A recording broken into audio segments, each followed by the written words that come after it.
कि राजस्थान में मेरे बड़े भाई चंद्रशेखर आजाद, मेरे राजस्थान में बड़े भाई चंद्रशेखर आजाद जब भी आते थे तो ये पूछा जाता था, ये कहा जाता था कि चंद्रशेखर आजाद राजस्थान क्यों आते हैं। तो कहना चाहूंगा आप लोगों के बीच में कि हवाओं से निपट कर आएगा और तूफानों से लड़ कर आएगा। चट्टाने भी रास्ता रोक सके तो रोक कर दिखाए। चंद्रशेखर आजाद सिया ठोक कर आएगा।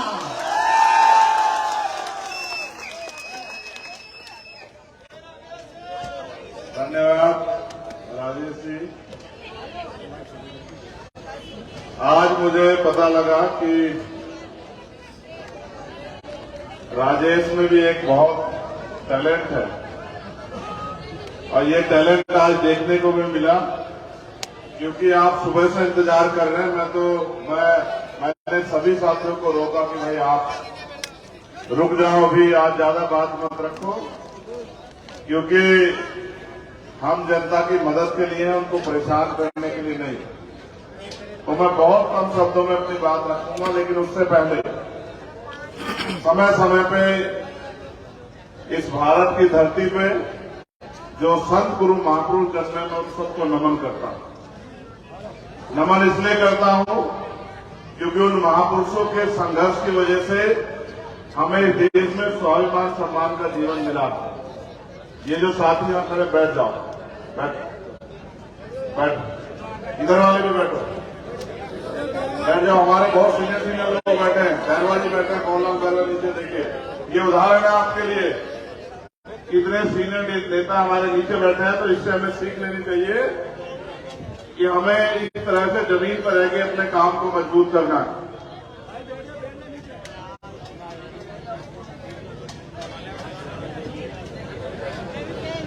तो मैं महापुरुषों को नमन करते हुए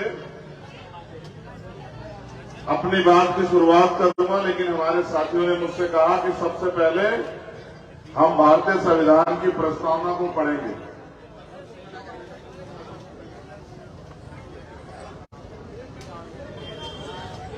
महामानव तथागत बुद्ध, संत शिरोमणि सतगुरु रविदास, भगवान वाल्मीकि महाराज, महाराजा रणजीत सिंह जी, गुरु घासीदास जी, गुरु कबीर जी, नारायण गुरु, संत गाडगे जी महाराज, उनके साथ साथ राष्ट्रपिता ज्योतिबा फूले, छत्रपति साहू जी महाराज, ईवी पेरियर रामास्वामी नायकर, प्यारेलाल यादव, डॉक्टर बाबा साहब अम्बेडकर, संतराम बी.ए. प्रजापति जी, महामना रामसुख वर्मा, चौधरी महाराज सिंह भारती, सर छोटू राम चौधरी चरण सिंह, चौधरी कुंभाराम आर्य जी, मान्यवर दीना भाना वाल्मीकि साहब, कोतवाल धन सिंह गुर्जर और मान्यवर काशीराम साहब को नमन करता हूं। और आपसे आग्रह करूंगा कि एक बार आप अपने अपने स्थान पर खड़े होकर भारतीय संविधान की प्रस्तावना मेरे साथ पढ़े। सभी लोग, हमारे माए बहनें भी, हमारे बच्चे भी, नौजवान भी, मेरे पीछे पीछे आप इसको पढ़ना, क्योंकि यही संविधान है जिसकी वजह से आज ये मंच लगा है और किसान का मेरे कमजोर शोषित मजलूम अपने हकों की बात भारत में रख रहे हैं। हम भारत के लोग भारत को एक संपूर्ण, प्रभुत्व संपन्न, समाजवादी, पंथ निरपेक्ष, लोकतंत्रात्मक गणराज्य बनाने के लिए तथा उसके समस्त नागरिकों को सामाजिक, आर्थिक और राजनीतिक न्याय, विचार, अभिव्यक्ति, विश्वास, धर्म और उपासना की स्वतंत्रता, प्रतिष्ठा और अवसर की समता प्राप्त कराने के लिए तथा उन सब में व्यक्ति की गरिमा, राष्ट्र की एकता और अखंडता सुनिश्चित करने वाली बंधुता बढ़ाने के लिए दृढ़ संकल्प होकर अपनी इस संविधान सभा में आज तारीख 26 नवंबर 1949 ईस्वी को इक़्तिदार द्वारा इस संविधान को अंगीकृत, अधिनियमित और आत्मर्पित करते हैं। धन्यवाद। बैठ जाओ। मैं सबसे ज्यादा धन्यवाद दूंगा हमारी मातृशक्ति को, हमारी प्यारी प्यारी बच्चियों को, बहनों को, माओं को, कि वो बहुत लंबे समय से यहां इंतजार कर रही हैं। मुझे बस चंद बातें आपसे कहनी। मुझसे पहले हमारे प्रभारी जी ने बहुत सारी बातें आपसे रखी और पूरे दिन मैंने आपके विधानसभा क्षेत्र में घूम के ये जोश और जुनून, ये ऊर्जा, ये उत्साह देखने का काम जो है मेरे द्वारा खुद किया गया। मुझे बहुत खुशी हुई कि चोमू विधानसभा में आपने जो लक्ष्य बनाया है, आने वाले समय में वो लक्ष्य पूरा होने जा रहा है। उस लक्ष्य को कोई रोक नहीं सकता। आज हमारे साथ मंच पर हमारे भीम आर्मी के प्रदेश अध्यक्ष जितेंद्र अडवाणी जी, हमारे अनुशासन समिति के अध्यक्ष राजस्थान अमरचंद हरतोलिया जी, नीचे कार्यकर्ताओं का उत्साह बढ़ाने के लिए और उनको अनुशासन का संदेश देने के लिए बैठे मिशन 78 के इंचार्ज राजस्थान मोहनलाल बैरवा जी, हमारे साथी जो मेरे साथ चल के आए राष्ट्रीय कोर कमेटी के मेंबर अमित कसाना जी, हमारे प्रदेश के अध्यक्ष भाई राम लखन मीना जी, भाई शोएब जी, हमारी छोटी बहन नीतू जी, हमारे प्रदेश के ओजस्वी प्रभारी भीम आर्मी भाई अनिल कुमार देनवाल जी, हमारे प्रदेश के आजाद समाज पार्टी के प्रभारी भाई सतपाल चौधरी जी, भाई अजय नेहरा जी और हमारे राष्ट्रीय महासचिव और हमारे वरिष्ठ नेता भाई रविंद्र कुमार भाटी जी का भी इस मंच के माध्यम से मैं स्वागत और धन्यवाद करता हूं। और उनसे ज्यादा मैं धन्यवाद करता हूं उन साथियों का जिन्होंने पूरे दिन, धूल भी आई, टूटी सड़कें भी आई, धूप भी थी, पसीने हुए, लेकिन अपनी हिम्मत नहीं हारी। मैं एक कार्यकर्ता का चोमू विधानसभा की बहुत बहुत धन्यवाद करता हूं दिल की गहराइयों से। पूरे दिन लगे रहे, ना मैंने उनको कोई खाना खाते देखा, पानी पीते तो जरूर देखा है कहीं से। और कुछ साथियों ने बीच में पानी भी पिलाया। और मेरे लिए तो अच्छा ये है कि कई जगह पे आज हमारे साथियों ने अच्छा भोजन भी जो है हम लोग को कराया। हमारे साथ भाई अनिल नागर जी और योगेंद्र भाटी जी भी हमारे साथ चल के आए, मैं उनका भी धन्यवाद देता हूं। लेकिन सम्मानित साथियों, मैं आपसे ये कहना चाहता हूं, हाँ मैं खड़ी करवा रहा हूं, इनको तो खड़ा होना पड़ेगा तभी रास्ता खुलेगा। मैं हमारे साथ हमारे बहुत ही वरिष्ठ नेता मुखेरिया जी भी हैं, मैं उनका भी बहुत बहुत धन्यवाद करता हूं। उनका गांव भी रास्ते में पड़ा। सुनील भिंडा जी भी हैं, हमारे संजय ये कसाना जी भी हमारे जो है कासना से हमारे भाई आए हुए हैं, मैं इनका भी धन्यवाद करता हूं। लेकिन ये बबलू और वो तमाम साथी मैं तब बुलाऊंगा जब अपनी बात को मैं खत्म करूंगा इन विधानसभा के साथियों को। देखो ये लोकतंत्र है। लोकतंत्र से पहले राजा का बेटा राजा बनता था, सेनापति का बेटा सेनापति बनता था, वजीर का बेटा वजीर बनता था। लेकिन जैसा हमारे सीनियर साथी भाई मनोज तिवारी जी ने मुझसे पहले आपको बताया कि जब लोकतंत्र आया तो ये शक्ति जनता के हाथ में आ गई कि जनता जिसे चाहे उसे कुर्सी पे बिठा दे और जिसे चाहे उसकी कुर्सी खींच के उसको जमीन पे बिठा दी। ये ताकत जो है बाबा साहब अम्बेडकर ने वोट की शक्ति से आपके हाथ में दी। मैं मध्य प्रदेश से यात्रा को शुरू करते हुए इधर आया हूं और अब हम राजस्थान में हैं।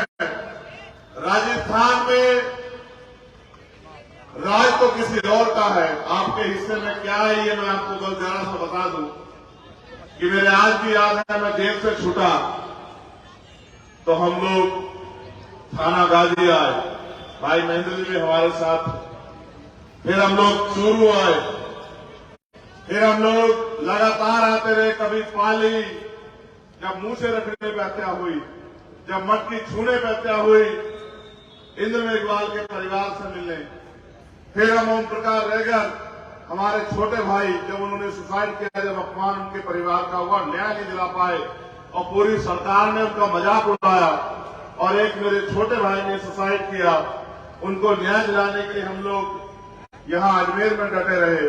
कार्तिक भील का परिवार 8 महीने से सड़कों पर बैठा हुआ इंतजार कर रहा है कि उनको न्याय मिलेगा।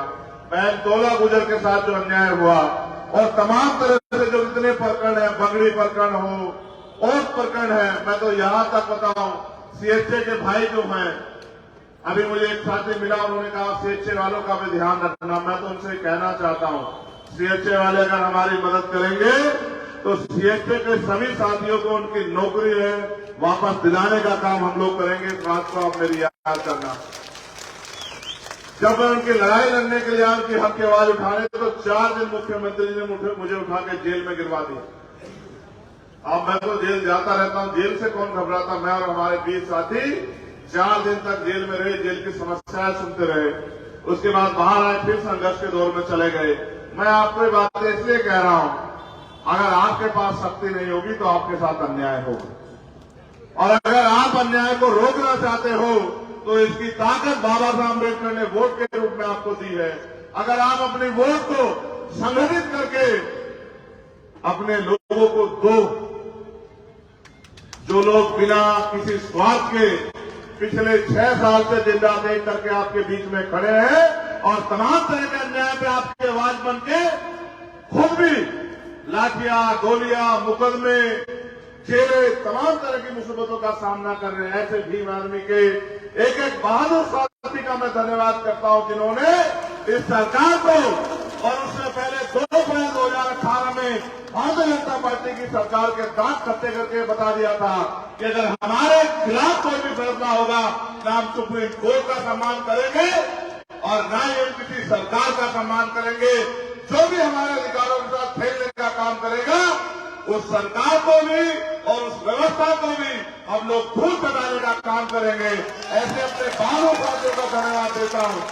लेकिन मैं आपको याद दिलाना चाहता हूं, संख्या चाहे कितनी भी क्यों ना हो, अगर आपके पास सत्ता नहीं है, राजनीतिक शक्ति नहीं है, तो आपके साथ ये होगा जो नासिर जुनैद के साथ हुआ कि पुलिस की आंखों के सामने, सरकार की आंखों के सामने कुछ दरिंदे आते हैं, उन दोनों बच्चों को उठा के ले जाते हैं, पहले पीटते हैं, अधमरा कर देते हैं, और फिर उनका दिल नहीं पसीजता, उनको गाड़ी में जिंदा जला के मार देते हैं, सीट बेल्ट लगा के। और फिर क्या हो रहा है यहां आपने नहीं देखा। मुख्यमंत्री जी को नहीं पता लगा कि उनके प्रदेश में क्या हुआ। जब हमने पूरे राजस्थान के हर जिले में आंदोलन कराया, पूरे हरियाणा के हर एक जिले में आंदोलन कराया, जब हमने उत्तर प्रदेश के हर एक जिले में आंदोलन कराया, उत्तराखंड में आंदोलन कराया, तब मुख्यमंत्री नींद से जागे। मैं तो सामंतवाद का डर मानता हूं राजस्थान को, क्योंकि मैंने देखा है हर जगह पे न्याय के लिए सब लोग साथ खड़े होते हैं, लेकिन यहाँ अन्याय करने वालों के पक्ष में पंचायतें होती हैं, अन्याय करने वालों के पक्ष में सभाएं होती हैं, न्याय मांगने वालों को रोक दिया जाता है, उनको वापस यहां से उठा के दिल्ली भेजा जाता है, और अन्याय का साथ देने वालों को पुलिस की सुरक्षा में उनकी सभाएं कराई जाती है, दिखाने के लिए कि अगर कोई भी दलित पिछड़ा आदिवासी और अल्पसंख्यक समाज का व्यक्ति आवाज उठाएगा तो उसका सब कुछ चला जाएगा, उसकी मदद कोई नहीं करेगा। इसलिए भीम आर्मी के साथियों से मैं कहना चाहता हूं, हक मांगने से नहीं मिलते, हक छीनने पड़ते हैं। अधिकार मांगने से नहीं मिलते, अधिकार लेने पड़ते हैं, और ले वही सकता है जिसके पास शक्ति है। अगर परिवर्तन करना चाहते हो तो शक्ति लेकर इकट्ठा करो, और शक्ति संगठन में है। पूरे राजस्थान में आपके पास संगठन है, एक एक बूथ में आपके पास व्यक्ति है, हर एक विधानसभा में व्यक्ति के साथ साथ वोट दिलाने के लिए मन बना के अपने साथियों से, जैसा मनोज भाई ने कहा, उनका समझाने का तरीका थोड़ा अलग है। मैं बस ये कह रहा हूं कि अपने दो साथी मित्रों को ये कहो कि बहुत हुआ हमने दूसरों पे भरोसा किया और हर बार भरोसा करके हम लोग खड़े गए।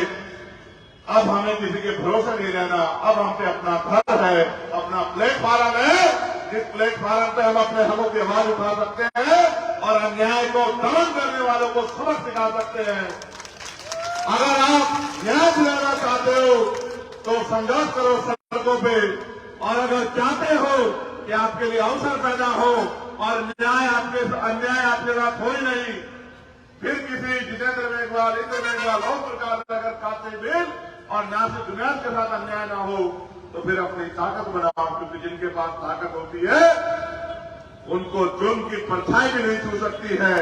अगर आप चाहते हो राजस्थान में आपकी ताकत बने तो फैसला लो, और मैं स्वागत करूंगा कि मुख्यमंत्री आए चोमू, जैसा प्रभारी जी ने कहा अपने बेटे को ना भेजें, खुद आए लड़ने, और फिर हम उन्हें बताएंगे कि हर एक मुख्यमंत्री के खिलाफ हमने जो मुख्यमंत्री जो ये सोचता है कि उससे बड़ा कोई नहीं, उस हर एक मुख्यमंत्री को सबक सिखाने का फैसला हम लोगों ने कर रखा है। हम यही से सतपाल चौधरी के लिए जवाब देंगे और ऐसा जवाब देंगे कि इतिहास याद रखेगा। दोबारा कोई मुख्यमंत्री हकदर्मिता नहीं करेगा, दोबारा कोई मुख्यमंत्री स्वामित्व का साथ नहीं देगा, दोबारा कोई मुख्यमंत्री गरीबों की साथ हुए अन्याय पर नहीं हंसेगा। मैं स्वागत करूंगा मुख्यमंत्री जी का, वो आए लड़ने, और हम भी सारे क्षेत्र को छोड़ के चोमू में ही ज्यादा समय देंगे और चोमू से बताएंगे कि जनता तय करती है कि कुर्सी पे कौन बैठेगा और सड़क पे रोड मास्टर बन के कौन घूमेगा। बहुत बहुत धन्यवाद। जय भीम, जय भारत, जय मंडल, जय संविधान, जय जोहार। आप सभी के लिए मंगल कामनाएं। मैं विधानसभा की टीम से कहूंगा कि आ जाओ, तुम हो तो हम हैं, और जब तुम हो तो क्या गम है, आओ आओ। तुम्हारा बहुत बहुत स्वागत। आज तुमने दिल खुश कर दिया। आओ आओ, ऊपर आओ, ऊपर आओ, विधानसभा के साथी आओ और मेरे साथ संकल्प लो कि आज के बाद ऐसे हाथ करो, ऐसे हाथ।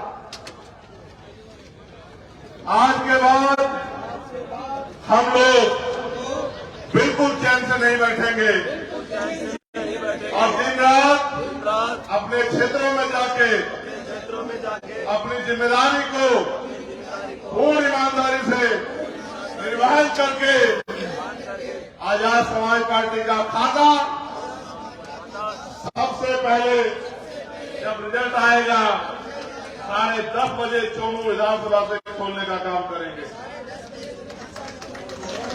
बहुत बहुत धन्यवाद, बहुत बहुत बधाई। मेरा ये मानना है कि आपका ये जज्बा चोमू में एक नया सूर्य लेके आएगा, चोमू में एक नया उजाला लेके आएगा और चोमू में रहने वाले लोगों के लिए एक नए अवसर पैदा होंगे। बहुत बहुत धन्यवाद।